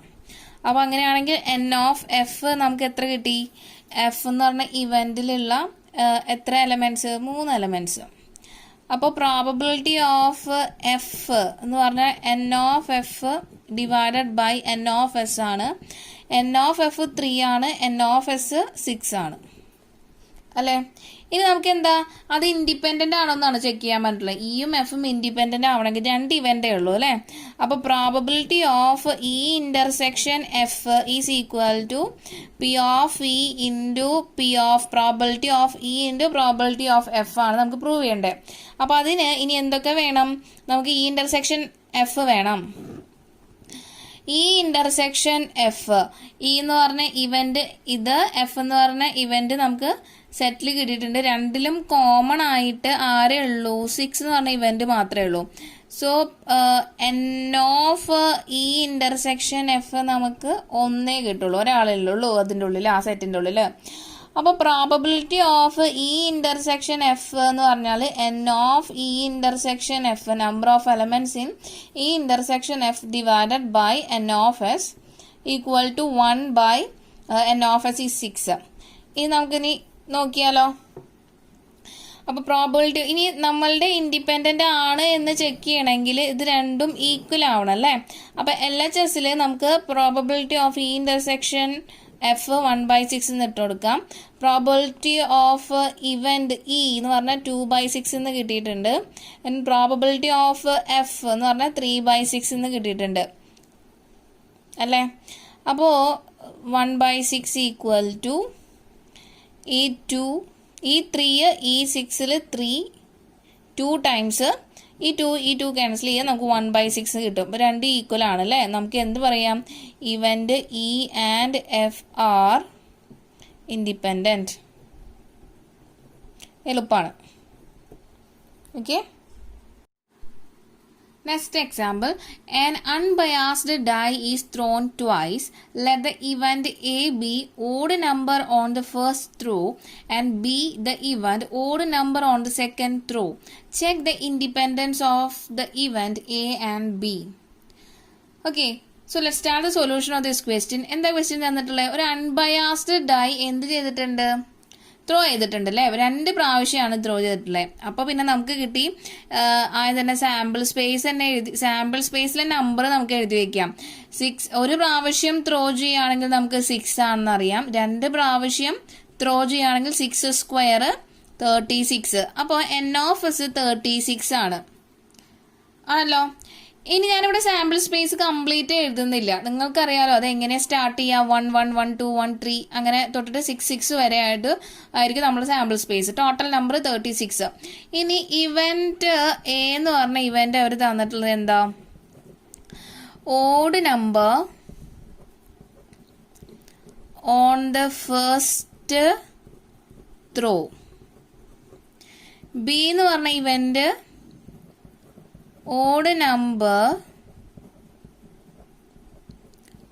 on the second throw. Okay. അപ്പോൾ പിന്നെ നോക്കാം. നമുക്ക് എ എന്ന് പറഞ്ഞ സെറ്റ് ആദ്യം തന്നെ എഴുതി വെക്കാം. ഓഡ് നമ്പർ ഫസ്റ്റ് ത്രോയിൽ വരണമെങ്കിൽ 1 1 1 2 1 3 1 4 1 5 1 6 ആണല്ലോ. ഫസ്റ്റ് ത്രോയില് ഓഡ് നമ്പർ 1 വരുന്നുണ്ട്. ഇനി അതേപോലെ പിന്നെ ആകെ കൂടി 1 2 6 ആണ് നമുക്ക് എന്തുള്ള ഒരു ഡൈസിലുള്ളത് അല്ലേ. അപ്പോൾ അതിൽ നിന്ന് നമുക്ക് എന്ത് കണ്ടുപിടിക്കണം? അത് ഓഡ് നമ്പർ ഫസ്റ്റ് ത്രോയിൽ വരണമെങ്കിൽ 1 വരാം, 3 വരാം, പിന്നെ 5 വരാം, അങ്ങനെയല്ലേ. അപ്പോൾ ബാക്കിയൊന്നും വ്യത്യാസമില്ല. 3 1 3 2 എക്സിട്ര എവിടെ വരെ വരും? 3 6 വരെ വരും. അതുപോലെ 5 1 5 2 എക്സിട്ര 5 6 വരെ. ഇത്രയല്ലേ ഓഡ് നമ്പർ ഉള്ളൂ ഫസ്റ്റ് ത്രോയില് ഓഡ് നമ്പർ വരുന്നത്. ഇത്ര എക്സാമ്പിൾ വരും. കിട്ടില്ലോ? അപ്പം n of a എന്ന് പറഞ്ഞാൽ എത്ര വരും? 1 2 3 4 5 6 എലമെന്റ് ഒരു റോയിലും ഒരു കോളത്തിൽ 1 2 3 4 5 6 എലമെന്റ് കോളത്തിലും എത്ര റോ ഉണ്ട്?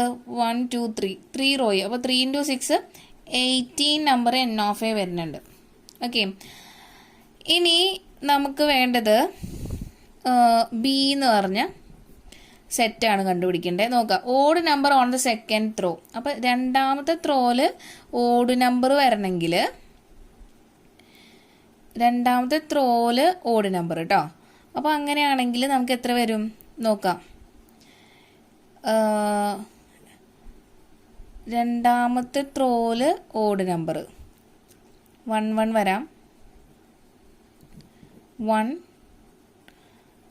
1 ഈ ഒരു റോയില് 1 3 വരാം, ഇതിൽ 1 5 വരാം. കഴിഞ്ഞല്ലോ രണ്ടാമത്തെ ത്രോയില്. അതുപോലെ ഫസ്റ്റ് റോയിലത്തെ കഴിഞ്ഞു. ഇനി സെക്കൻഡ് റോയില് 2 1 2 3 2 5. ഇനി തേർഡ് റോയില് 3 1 3 3 3 5. ഫോർത്ത് റോയില് 4 1 4 3 4 5. ഫിഫ്തില് 5 1 5 3 5 5. ആറാമത്തെ റോയില് 6 1 6 3 6 6 5. ഓക്കെ, ക്ലിയർ ആയല്ലോ. രണ്ടാമത്തെ ത്രോയിലാണ്, അതായത് രണ്ടാമത്തെ ഓർഡേഡ് പെയറിലെ രണ്ടാമത്തെ വാല്യൂസ് എന്തായിരിക്കും? ഓഡ് നമ്പർ ആയിരിക്കണം.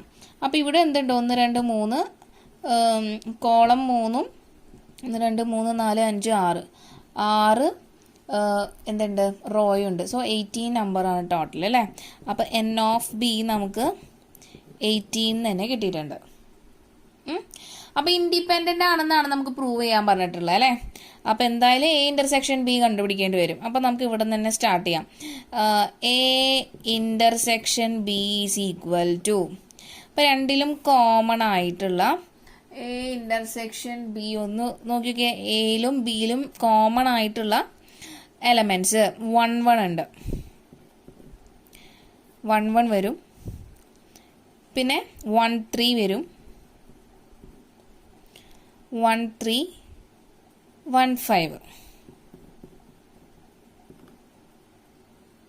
ഓക്കെ, അതുപോലെ ഇതിലൊന്നും കോമൺ ഇല്ല. 2 എന്നുള്ള ടേമേ ഇല്ല, അപ്പോൾ അതിൽ വരില്ല. 3 1 3 3 3 5 വരും. അതുപോലെ 5 1 5 3 5 5 വരും. അപ്പോൾ ടോട്ടൽ നമുക്ക് N of A intersection B കിട്ടുന്നത് 9 എലമെൻറ്റ്സ് ആണ് കേട്ടോ. ക്ലിയർ ആയോ? എയിലും ബിയിലും കോമൺ ആയിട്ടുള്ള എലമെൻറ്റ്സ് ആണ് എഴുതിയിട്ടുള്ളത്. അപ്പോൾ N of A intersection B നമുക്ക് എന്ത് കിട്ടി? 9 എന്ന് കിട്ടി. ഇനി നമുക്ക് വേണ്ടത് എന്താ? നമുക്ക് ഇൻഡിപെൻഡൻ്റ് ആണോ എന്നാണ് ചെക്ക് ചെയ്യേണ്ടത്. അപ്പോൾ ഇൻഡിപെൻഡൻ്റ് ആണ് ചെക്ക് ചെയ്യണമെങ്കിൽ എന്ത് ചെയ്താൽ മതി? Probability of A intersection B is equal to probability of A into probability of B എന്ന് പ്രൂവ് ചെയ്താൽ മതി, ആണല്ലോ. അപ്പോൾ ആദ്യം നമുക്ക് probability of A intersection B കണ്ടുപിടിക്കാം. Probability of A intersection B എന്ന് പറഞ്ഞാൽ N of A intersection B divided by N of S ആണ്. അപ്പോൾ N of A intersection B എന്ന് പറഞ്ഞാൽ number of elements in A intersection B is 9 and divided by N of S നമുക്ക് already കിട്ടിയിട്ടുള്ളതാണ് 36. Okay, ഇനി P of A കാണണം. P of A എന്ന് പറഞ്ഞാൽ N of A number of elements in A എന്ന് പറഞ്ഞു കഴിഞ്ഞാൽ നമ്മളിവിടെ എഴുതി വെച്ചിട്ടുണ്ട് 18 ആണ്, divided by N of S. So 18 divided by 36. N of എസിന് വ്യത്യാസമൊന്നും വരില്ലല്ലോ, 36 തന്നെയാണ്. ഇനി പ്രോബിലിറ്റി ഓഫ് ബി എന്ന് പറഞ്ഞു കഴിഞ്ഞാൽ N of B divided by N of S ആണ്. ഈ എൻ ഓഫ് ബിയുടെ വാല്യൂ 18 തന്നെയാണ്. സോ 18 ഡിവൈഡഡ് ബൈ 36 ഇട്ട് കൊടുത്തു. ഇനി നമുക്ക് ഇതൊന്ന് സബ്സ്റ്റിറ്റ്യൂട്ട് ചെയ്ത് കൊടുക്കാം അല്ലേ. നോക്കാം. 9 probability of A intersection B is equal to probability of A into probability of B ആണോ എന്ന് ചെക്ക് ചെയ്യണം. നോക്കാം, സബ്സ്റ്റിറ്റ്യൂട്ട് ചെയ്യാം. സബ്സ്റ്റിറ്റ്യൂട്ട് ചെയ്യുമ്പോൾ probability of A intersection B is 9/36 equal to probability of A എന്ന് പറഞ്ഞാൽ 18/36 ഇൻറ്റു പ്രോബബിലിറ്റി ഓഫ് ബി എന്ന് പറഞ്ഞാൽ 18/36 തന്നെയാണ് അല്ലേ. അപ്പം 18/36 നമുക്കറിയാം രണ്ടും എന്തിൽ പോവും? 6ൽ പോവും. അപ്പം 18 ഇവിടെ 3ഉം ഇവിടെ 6ഉം വരും, ഇവിടെയും 3ഉം 6ഉം വരും. അപ്പോൾ നമുക്ക് എന്താ കിട്ടുക? ഇവിടെ 3 × 3 9/36. സോ 9/36 ഈക്വൽ ടു 9/36 കിട്ടി. അപ്പോൾ നമുക്ക് പറയാം hence A and B R independent events. Clear ആയല്ലോ? This is our next example. 3 coins are tossed simultaneously. Consider the event E, 3 heads or 3 tails, F at least 2 heads and G at most 2 heads of the pairs EF, EG and FG which are independent and which are dependent. അപ്പോൾ independent ആണോ dependent ആണോ എന്ന് കണ്ടുപിടിക്കാനുള്ളൊരു സിമ്പിളായിട്ടുള്ള question ആണ്. പക്ഷേ ഞാൻ ഇതൊക്കെ ചെയ്യിപ്പിക്കുന്നത് എന്താണെന്നറിയോ? ഓരോ പ്രോബ്ലം ഒരേപോലെയാണ്. അപ്പോൾ നിങ്ങൾക്ക് ഒരു പ്രോബ്ലം അപ്രോച്ച് ചെയ്യാൻ വേണ്ടിയിട്ടാണ് ഇത്രയധികം വെറൈറ്റി ക്വസ്റ്റ്യൻസ് ഞാൻ ചെയ്യുന്നത് കേട്ടോ. അപ്പോൾ ഞാൻ ഇപ്പോൾ പറയാൻ പോകുന്നത് ഇത് തന്നെയാണ്. നിങ്ങൾ ഈ പ്രോബബിലിറ്റി എന്ന ചാപ്റ്ററിലെ ഓരോ ടോപ്പിക്കിനും മാക്സിമം ക്വസ്റ്റ്യൻസ് കിട്ടുന്നുണ്ടെങ്കിൽ അത് ചെയ്തു നോക്കണം. എന്നാലേ നിങ്ങൾക്ക് ഈ ഒരു ചാപ്റ്ററിൽ പ്രോബ്ലംസ് വരുമ്പോൾ അപ്രോച്ച് ചെയ്യാൻ പറ്റുള്ളൂ. ഓക്കെ, അപ്പോൾ നമുക്ക് സ്റ്റാർട്ട് ചെയ്യാം. 3 കോയിൻ ആണ് ടോസ് ചെയ്തിട്ടുള്ളത്. അപ്പോൾ 3 കോയിൻ ടോസ് ചെയ്താലുള്ള എങ്ങനെയാണ് സാമ്പിൾ സ്പേസ്? നമ്മൾ സെറ്റ്സ് എന്ന് പറഞ്ഞ ചാപ്റ്ററിൽ +1 പഠിച്ചിട്ടുള്ളതാ. എങ്ങനെയാണ് അത് ചെയ്യാനുള്ള എളുപ്പം? 2 കോയിൻ ടോസ് ചെയ്യുന്ന റിസൾട്ട് നമുക്കറിയാം അല്ലേ? എന്താ? HH, HT, TH, TT. അപ്പോൾ അതന്നെ 2 പ്രാവശ്യം നമുക്ക് എന്ത് ചെയ്യണം? കോപ്പി ചെയ്യണം. എഴുതി. ഇനി ആദ്യത്തെ ഒരു 4 ഫസ്റ്റ് നമ്മളൊരു ഹെഡ് ഇട്ട് കൊടുക്കുക. പിന്നത്തെ 4 ഫസ്റ്റിൽ ഒരു T ഇട്ട് കൊടുത്തു കഴിഞ്ഞാൽ നമ്മളുടെ ടോട്ടല് 8 റിസൾട്ട് കിട്ടും. നമുക്കറിയാം ഒരു കോയിൻ ടോസ് ചെയ്ത് കഴിഞ്ഞാൽ നമുക്കറിയാം എത്ര റിസൾട്ട്? 2 റിസൾട്ട്. 2 കോയിൻ ടോസ് ചെയ്യുകയാണെങ്കിൽ 4 റിസൾട്ട്. 3 കോയിൻ ടോസ് ചെയ്യുകയാണെങ്കിൽ 8 റിസൾട്ട്. അത് കിട്ടിയല്ലോ. അപ്പോൾ n of s = 8. ഇനി നമുക്ക് ഓരോ ഇവൻറ്റുകൾ അവർ തന്നെ ഓൾറെഡി തന്നിട്ടുണ്ട്. നമുക്ക് എഴുതി വയ്ക്കാം. ഈ എന്ന് പറഞ്ഞാൽ 3 heads or 3 tails. അപ്പോൾ 3 ഹെഡും 3 ടെയിൽസും വരുന്ന നമ്മുടെ സാമ്പിൾ സ്പേസിലുള്ള ഔട്ട്കം ഏതൊക്കെയാ? നമ്മളുടെ ഈ എന്ന് പറഞ്ഞ ഇവന്റ് എഴുതുക അല്ലേ? HHH, TTT. ഇനി ഈ കഴിഞ്ഞു. ഇനി എഫ് എന്ന് പറഞ്ഞാൽ അറ്റ്ലീസ്റ്റ് 2 ഹെഡ്സ്. അപ്പോൾ അറ്റ്ലീസ്റ്റ് എന്ന് പറഞ്ഞു കഴിഞ്ഞാൽ എപ്പോഴും എന്താണ്? അറ്റ്ലീസ്റ്റ് 2 ഹെഡ്സ് എന്ന് പറയുമ്പോൾ greater than or equal to 2 ആ. അതിൻ്റെ മീനിങ് എന്താ? ഗ്രേറ്റർ ദാൻ 2 അതിലധികമോ വരാം. അപ്പോൾ 2 അതിലധികമോ വരുന്ന റിസൾട്ടുകളൊക്കെ ഏതാ? HHH 3 H വരാം, 2 HT, HTH വരാം. ഇത് പറ്റില്ലേ? ഒരു ഹെഡേ ഉള്ളൂ. ഇവിടെ 2 ഹെഡ് ഉണ്ട്. THH വരാം. ഇവിടെ ഒരു ഹെഡേ ഉള്ളൂ, ഇവിടെ ഒരു ഹെഡേ ഉള്ളൂ, പിന്നെ അടുത്ത് ഹെഡേ ഇല്ല. അപ്പോൾ ഇത്രയേ ഉള്ളൂ. എന്ത്? എഫ്. ഇനി ഒരെണ്ണം കൊണ്ട് തന്നിട്ടുണ്ടല്ലോ ജി എന്ന് പറഞ്ഞാൽ at most 2 heads. At most 2 heads. At most 2 heads എന്ന് പറഞ്ഞാൽ less than or equal to 2 അതിൽ താഴെയോ. താഴെ എന്ന് പറയുമ്പോൾ 0 വരാം, 1 വരാം അല്ലേ? 2 ഹെഡ്, ഒരു ഹെഡ് ഒന്നും ഇല്ലാത്ത കേസും വരാം. അപ്പോൾ നോക്കാം. ഇതിൽ 3 ഹെഡ് ഉണ്ട്, പറ്റില്ല. 2 ഹെഡ് വരാം. അപ്പോൾ HHT, 2 ഹെഡ് TH വരാം. ഇവിടെ ഒരു ഹെഡല്ലോ, അതും വരും. കാരണം less than or equal to 2 ആ. 2 താഴെയുള്ള ഹെഡൊക്കെ വരും. 2 താഴെ. ഇവിടെ വരുന്നുണ്ട് THH. ഇത് വരുന്നുണ്ട്, ഒരു ഹെഡേ ഉള്ളൂ. TTH വരും, ഒരു ഹെഡേ ഉള്ളൂ. TTT വരില്ലേ? ഹെഡൊന്നും ഇല്ലാത്ത കേസും ഇതിൽ പെടും കേട്ടോ. ഓക്കെ. അപ്പം ഇനി ഏതൊക്കെ പെയർ ഇൻഡിപെൻഡൻ്റ് ആണെന്ന് നോക്കാനാണ് പറഞ്ഞിട്ടുള്ളത്? EF, EG, FG. അപ്പോൾ ഇൻഡിപെൻഡൻ്റ് ആണെന്ന് നോക്കണമെങ്കിൽ ഇയും എഫ് എന്ന് പറഞ്ഞ ഇവന്റ് ഇൻഡിപെൻഡൻ്റ് ആണെന്ന് നോക്കണം പറഞ്ഞിട്ടുണ്ട്. പിന്നെ EG ഇൻഡിപെൻഡൻ്റ് ആണോ നോക്കാൻ പറഞ്ഞിട്ടുണ്ട്. പിന്നെ എഫും ജിയും ഈ 2 ഇവന്റ് ഇൻഡിപെൻഡൻ്റ് ആണോ നോക്കാൻ പറഞ്ഞിട്ടുണ്ട്.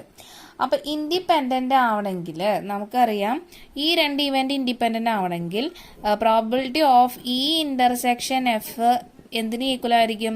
Probability of E into probability of എഫിന് ഈക്വൽ ആയിരിക്കണം. ഇയും എഫിൻ്റെയും കേസിൽ അല്ലേ? അപ്പോൾ നമുക്ക് ആദ്യം ഇതാണ് ചെക്ക് ചെയ്യാൻ പോണത്. അപ്പോൾ അതിന് ഈ ഇന്റർസെക്ഷൻ എഫ് ആവശ്യമാണ്. അപ്പോൾ ആദ്യം തന്നെ ഈ ഇന്റർസെക്ഷൻ എഫ് നമുക്കൊന്ന് കണ്ടുപിടിക്കാം. ഇയും എഫിലും കോമൺ ആയിട്ടുള്ള എലമെന്റ് HHH ഒരൊറ്റ എലമെന്റല്ലേ ഉള്ളൂ അല്ലേ? അപ്പോൾ നമുക്ക് എന്ത് എഴുതാം? HHH എഴുതി വയ്ക്കാം. അപ്പോൾ ഇതിൽ നിന്ന് n of E intersection F ഒരാളാണെന്ന് മനസ്സിലായല്ലോ. ഇനി നമുക്ക് probability of E intersection F ഇതിന് ഇക്വേഷൻ നമ്പർ 1 കൊടുക്കാം കേട്ടോ. Okay. So probability of E intersection F എന്ന് പറഞ്ഞാൽ n of E intersection F divided by n of S ആ. അപ്പോൾ n of E intersection F 1 എന്ന് അറിയാം. പിന്നെ നമ്മളുടെ പ്രോബിലിറ്റി സാമ്പിൾ സ്പേസിലെ total number of elements in sample space 8 ആണെന്ന് കിട്ടിയിട്ടുണ്ട്. അപ്പോൾ P of E intersection F 1/8 എന്ന് കിട്ടിയല്ലോ. ഇനി പി ഓഫ് ഇയും പി ഓഫ് എഫും ആണ് വേണ്ടത്. അപ്പോൾ പി ഓഫ് ഇ എന്ന് പറഞ്ഞാൽ എന്താ? n of e divided by n of s ആണ്. Number of element in event E രണ്ടാൾക്കാരേ ഉള്ളൂ. So 2 divided by n of s, പിന്നെ തെറ്റൊന്നുമില്ലല്ലോ, അത് എപ്പോഴും സെയിം തന്നെയല്ലേ, 8 ആണ്. ഇനി പ്രോബബിലിറ്റി ഓഫ് എഫ് വേണം. പ്രോബബിലിറ്റി ഓഫ് എഫ് എന്ന് പറഞ്ഞു കഴിഞ്ഞാൽ number of elements in F divided by number of elements in sample space. Number of elements in F 1 2 3 4 4 ആൾക്കാരുണ്ട്. 4 divided by n of s 8 ആണ്. Okay, so from equation number 1 നമ്മൾ equation number 1ൽ substitute ചെയ്ത് കൊടുക്കാൻ പോവാണ് കേട്ടോ. Probability of E intersection F equal ആവണം എന്തിന്? Probability of E into probability of എഫിന്. എന്നാലേ ഇത് രണ്ടും ഇൻഡിപെൻഡന്റ് ആവുള്ളൂ അല്ലേ? അപ്പൊ നോക്കാലോ, probability of E intersection F നമുക്ക് ഇവിടെ കിട്ടിയിട്ടുണ്ട് 1/8 ആണ്. So 1/8 is equal to probability of E 2/8 ആണ് ഇൻറ്റു പ്രോബിലിറ്റി ഓഫ് എഫ് 4/8 ആണ് അല്ലേ? അപ്പൊ ഈ 2ഉം 4 എന്ന് പറഞ്ഞാൽ 8 ആണ് അല്ലേ? അപ്പൊ ഇത് കട്ട് ചെയ്ത് ഇതും ഇങ്ങോട്ട് കട്ട് ചെയ്ത് കഴിഞ്ഞാൽ നമുക്ക് ഇവിടെ കിട്ടി 1/8 ഈക്വൽ ടു 1/8 അല്ലേ? അപ്പൊ നമുക്ക് എന്ത് പറയാം? Therefore, E and F are independent events. കിട്ടിയല്ലോ. ഇനി അടുത്ത പെയർ ഏതാ? ഇയും ജിയും ആണ്. ഈ ജി എന്നുള്ള പെയർ ഇൻഡിപെൻഡന്റ് ആണ് ചെക്ക് ചെയ്യണമെങ്കിൽ എന്താ? Probability of E intersection G equal to probability of E into probability of G എന്ന് പ്രൂവ് ചെയ്യണം. അതിന് നമുക്ക് ഇക്വേഷൻ നമ്പർ 2 എന്ന് എഴുതാം.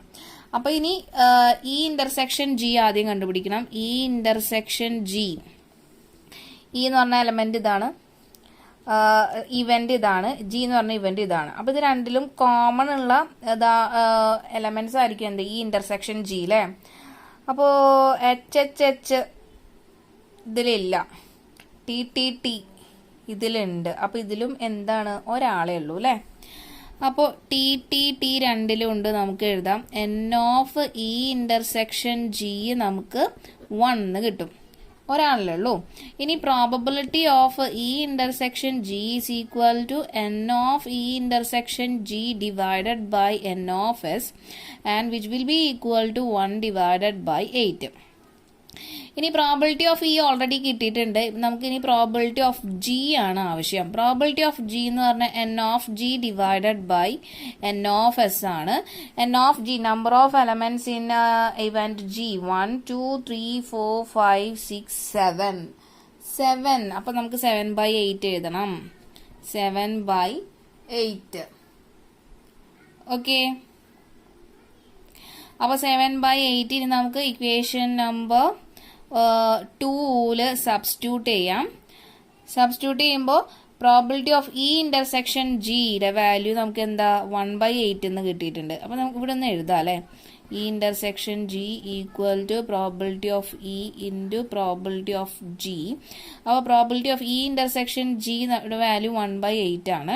പ്രോബിലിറ്റി ഓഫ് ഇ എന്ന് പറഞ്ഞാൽ നമുക്ക് നേരത്തെ കിട്ടിയിട്ടുണ്ട്, അത് 2/8 ആണ്. 8 ആണ്. ആൻഡ് പ്രോബിലിറ്റി ഓഫ് ജി 7/8 ആണ്. ഇത് ഈക്വൽ ആണോ? അല്ലല്ലോ, ഇതാണ് ഈക്വൽ ആണ്. ഹെൻസ് നമുക്ക് എന്ത് പറയാം? ഇയും E and G are dependent കേട്ടോ. ഇൻഡിപെൻഡന്റ് അല്ലെങ്കിൽ എന്തായിരിക്കും? ഡിപ്പെൻഡന്റ് ആണ്. Dependent events. ഓക്കെ, അടുത്തത് നമുക്ക് ചെക്ക് ചെയ്യാനുള്ളത് എഫും ജിയും ഇവന്റ് ഇൻഡിപെൻഡന്റ് ആണോ എന്നാ. അപ്പോൾ എന്ത് ചെക്ക് ചെയ്യാൻ മതി? Probability of F intersection G is equal to probability of F into probability of G ആണെന്ന് പ്രൂവ് ചെയ്ത് കഴിഞ്ഞാൽ ഈ രണ്ട് ഇവന്റും എന്താണെന്ന് നമുക്ക് പറയാം? ഇൻഡിപെൻഡന്റ് ആണെന്ന് പറയാം. അപ്പൊ അതിന് probability of F intersection G വേണം. അപ്പൊ ഫസ്റ്റ് എഫ് ഇന്റർസെക്ഷൻ ജി കണ്ടുപിടിക്കാം. ഇത് എഫ്, ഇത് ജി, ഇത് രണ്ടിലും കോമൺ ഉള്ളത് HHH ഇതിലുണ്ടോ? ഇല്ല. HHT ഇതിലുണ്ട് അല്ലേ? അപ്പൊ നമുക്ക് ആദ്യം HHT എഴുതാം. പിന്നെ HTH ഇവിടെ കിടക്കുന്നുണ്ട്. HTH എഴുതാം. THH അതും കിടക്കുന്നുണ്ട്. THH.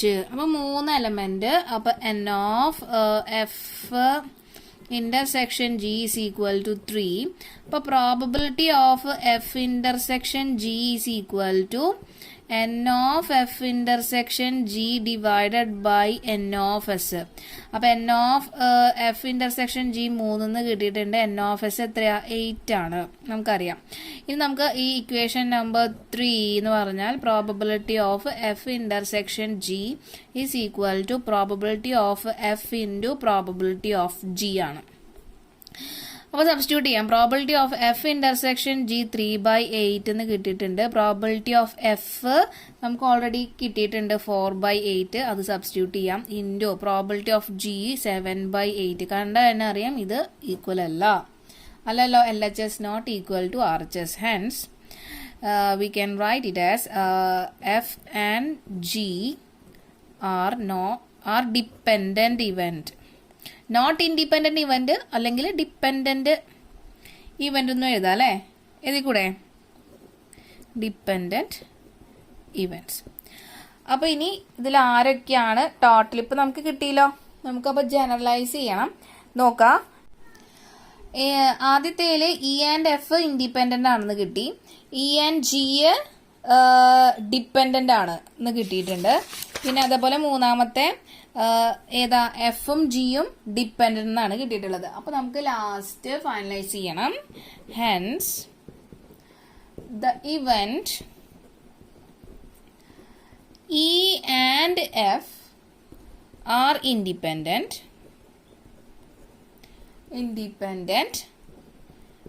And the event E and G and F and G are dependent